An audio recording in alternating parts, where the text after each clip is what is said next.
This is the headstone of a woman that was born in 1871, Caroline Markowitz. She was pregnant starting at age 22, pregnant 18 times in 20 years.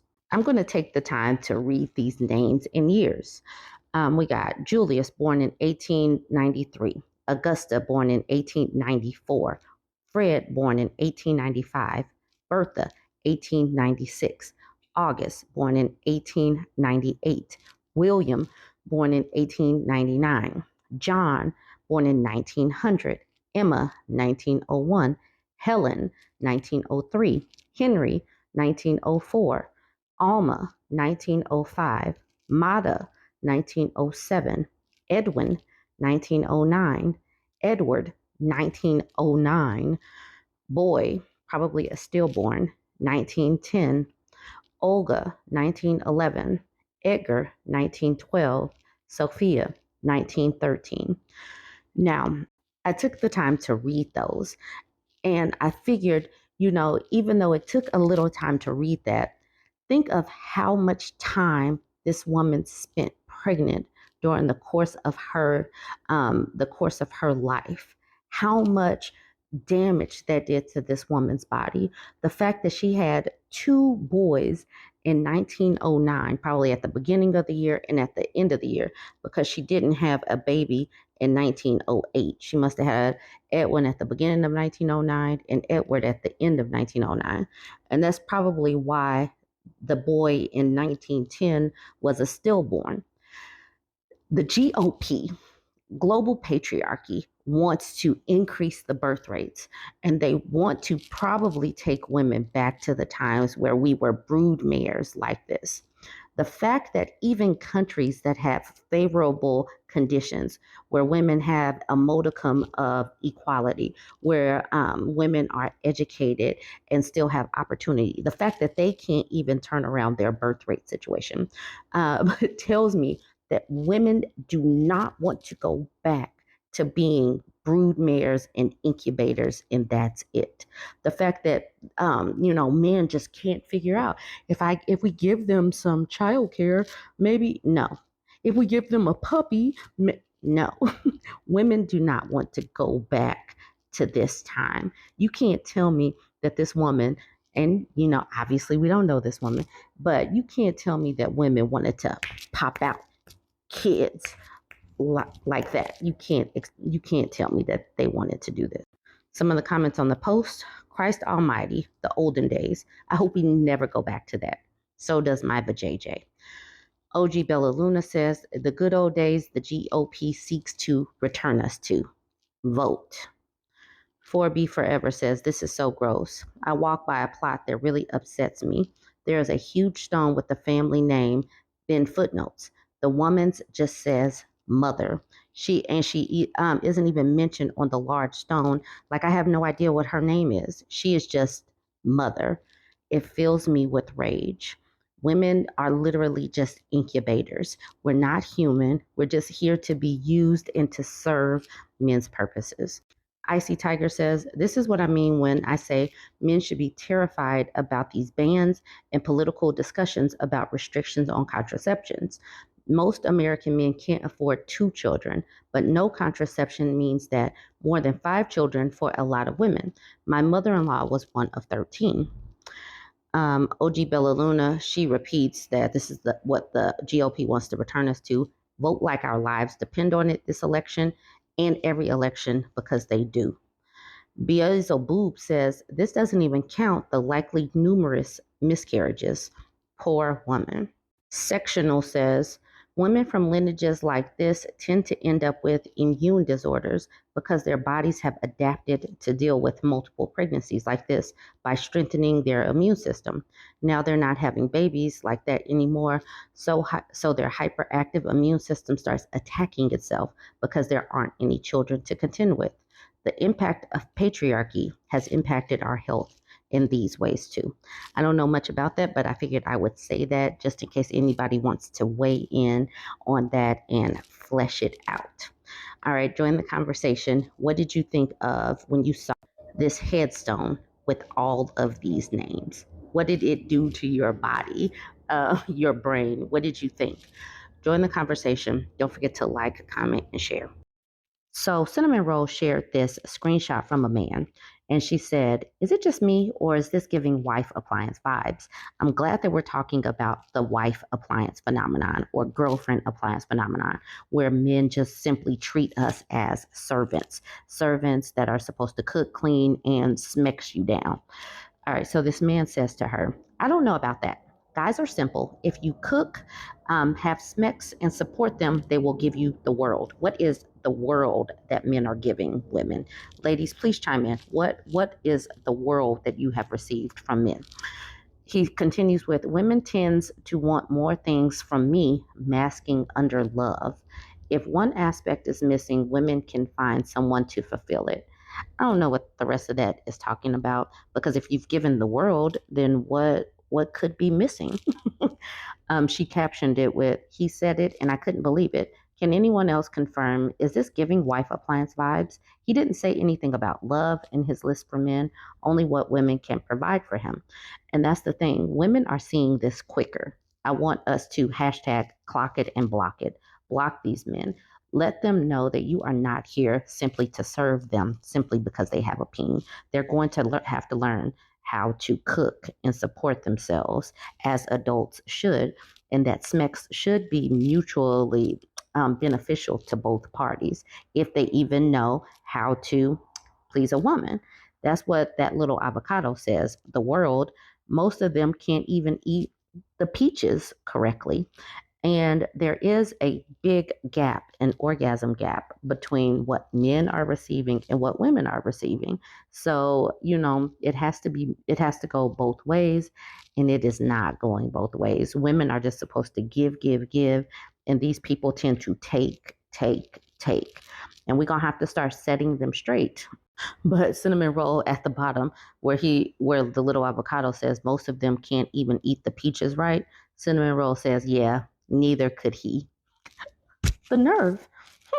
You sitting up here asking for a wife appliance, and yeah, you gonna have to do a little something in return, man. Which Bitch Blue says, "The world. Us in our clown eras looking like Oliver Twist. Please, sir, may I please have one orgasm ever in our actual relationship?" Them. Uproar in laughter to indicate a resounding no. Necromancers, Katie says, "Effing dead." Her Majesty says, "Oh, even just stimulate the clit with their fingers, right?" To that, Witch Bitch Blue says, "Them aggressively rubbing a carpet burn into your thigh. You like that, huh?" Us, drier than a Sahara and conditioned to not hurt men's feelings, gently guides to the right spot, only to have them shoot their hand immediately back to the spot on your leg. Ladies, please don't accept this anymore. Please don't accept any more drier than the Sahara and rug burns on your thighs. Don't accept that. Her Majesty said, "Exactly. In my latest actual encounter, I had to take his hand off because it started burning so badly. I've never met a man who can correctly rub a clit or eat a peach out." Which Bitch Blue says, "Because that would involve listening to each partner and not just doing whatever and treating you like a toy who doesn't need to have pleasure themselves." West Ruin says, "I'm of the opinion they do this on purpose, just like effing up house cleaning with their weaponized incompetence. They don't care if you enjoy it. They just want to get off and go back to ignoring you." That's what West Ruin says. Her Majesty says, "Agreed." Comprehensive Dog says, "The world equals my lazy ass to care for." So the whole world that you get this man that you get to care for. Curl in Texas says, "It's totally wife appliance." I like how we're capitalizing wife appliance. It is definitely a proper noun. Jealous Location says, "This dude needs to stop being cheap when he really wants an on-call S worker and a personal chef. If Dash Pass isn't good enough for his refined palate." Cinnamon Roll says, "I know, right? That's what I told him. What he is a corn addict who refuses to eat peaches, totally selfish in the bedroom, refuses foreplay, and won't rub the clit. Never again. Never again." Cinnamon Roll, clock it and block it. Hashtag clock it and block it. Just leave this man alone. All right, y'all. Let me know what you think about this one. Don't forget to like, comment, and share. Someone cross-posted this Bumble post in the BurbNBougie subreddit. It said simply, had PhD in my profile. So the woman says to this man, hi, how's it going? And he says, hi, it's going well. Then the man continues, do you know that men usually don't care about a woman's education, with a smile? But for some reason, women mention it like it would be the most important thing, and a laughing emoji. She says, that's a bit hostile, not my vibe. Good luck to you. But what they try to do is they try to be hostile and then give a laughing emoji or a smile emoji. That is passive aggressive. If you're irritated that a woman is educated, just don't match back and don't comment, because a woman cannot give back her education, and simply saying that she has an education is not something that is antagonistic towards a man or anything. Men are going to have to live with the fact that women are educated, and in most times, like right now, more women are actually graduating than men are, so they're going to have to get used to this educated populace. I'm glad that this woman in particular called it out. She says, that's a bit hostile, not my vibe. Good luck to you. Hopefully she blocked this man, but that is what we have to do. We have to clock it and block it. Leave these men alone quicker. Obviously, having a PhD is something that would be irritating for him to put that in the very second sentence that he sent to her. So, hey there, Fancy Pants says, imagine matching with someone just to tell them you don't care about something that was written on their profile. Exactly that. Why are they like this? The OP says, have to put those uppity women's in their place, don't you know? I love that women are using women's and putting Z's on stuff. That makes me so happy. Find Me Book says, a woman doing a PhD, need to let her know no one cares, instead of, admiring and respecting her ambition and hard work and wanting to date her even more because she's clearly focused. Ugh. Restoration Peace says, man see woman smart, man not like. Man hit woman with dum-dum stick. Woman not smart now. Men happy. Yes, men happy. I love happy.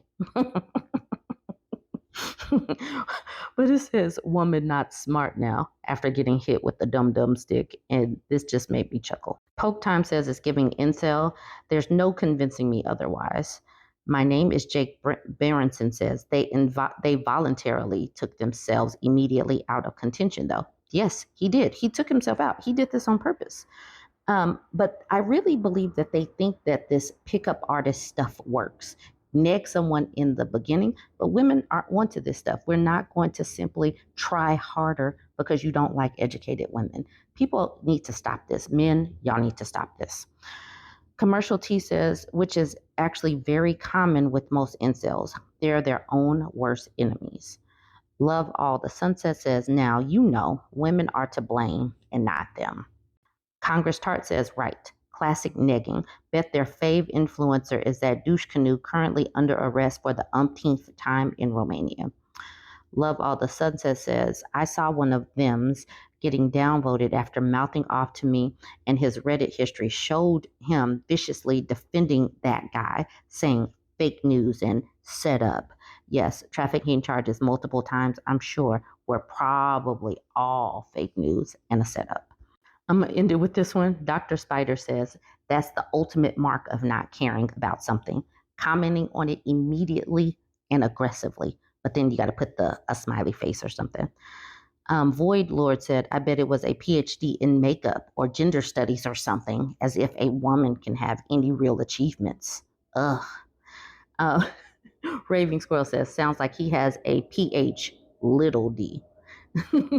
Yes, and we're going to end it at that. They really, it's so annoying. They can't compete with women in education, and instead of leveling up, trying harder in education, trying harder in their careers, like right now they're failing and flailing, and instead of trying harder, they're going to neg some woman into liking them. And these strategies are kind of dumb. Join the conversation. Let me know what you think. Don't forget to like, comment, and share. Now we have a story time posted in the BurbNBougie subreddit. She says, below bare minimum effort XY has been pursuing me for a year. Gets emotional when I ignore him for someone else who actually shows up. So she uses the flair emotionals. She says, hi, ladies. I'm a longtime subscriber on YouTube, but first time poster here. I love the content and finally have a story of my own. I'm from Eastern I'm from Eastern Europe. I've recently started seeing a guy and things are going well for now. But this one below bare minimum effort XY that I met last year during a trip to his home city refuses to get off my behind. For simplicity's sake, I will call the guy I'm currently seeing PD and the main subject of my story XY. For context, I live 2 hours away from the capital, which both PD and XY are from, although XY lives in Scandinavia and visits home a few months a year. I met XY last year in the summer at a cafe and we kept in touch. In our culture, or what's left of it that hasn't been corrupted by hookup culture yet, women do not travel to a man during the courting stage. And PD has been great at coming to visit me every weekend and plan dates, despite the heavy summer traffic and him not being super familiar with the area. XY, on the other hand, keeps whining about how I won't come to see him, despite knowing my stance on the matter. I always tell XY that it's not that hard, and if he really wants to, then he would. But he keeps crying about it, saying I don't know what he is going through. I tell him, yes, I don't. But I think that he's not in a good place in his life to start dating yet. To which he literally cried and begged me to be patient with him. Read, tolerate his BS some more. No, thank you, sir. I finally laid it down to XY that I was tired of his whining and that I would rather be with someone who doesn't try to put me through the ringer just to prove my undying love for him. He, of course, started crying again, but I blocked him. Long overdue, but honestly, I've been busy in my career and haven't paid much attention or interact with him much at all. In conclusion, XY refuses to get his together, but he throws a tantrum when I choose someone better. Boy, bye. I love this story. I love when women are taking what we're saying in the multiple platforms because multiple women are saying these things. But I'm glad that we're all collectively listening and applying this stuff to life and speaking about the matters. Please block these people and block them fast because they deserve it. If they're not putting in any effort, if they're whining, if they're not in a position to date, then don't date them. Take them out of their misery since they won't do it themselves. All right, y'all, let's look at some of these comments. Acceptable Average says, haha, mantrum. I love it, but seriously, I'm glad you found a man who respects your boundaries and is making an effort. That is quite a rare find. XY sounds like he doesn't have his life together and maybe wants a Barbara the Builder type. Such a man child. Best of luck dating PD. And then the OP says, thank you. I'm definitely not Barbara the Builder. I will keep you updated on PD as well. Ganymede says, it's the fact that he knew damn well and kept asking you to be the man in his stead. Ugh. And then the OP says, I know, right? Man babies are not worth our time. I'm going to repeat that. Man babies are not worth our time. If a man is crying and whining and he doesn't have the opportunity, the money, the resources, or whatever to date, take them out of their misery. They're not worth your time. Clock it and block it. All right? Join the conversation. Let me know what you think about this. Don't forget to like, comment, and share.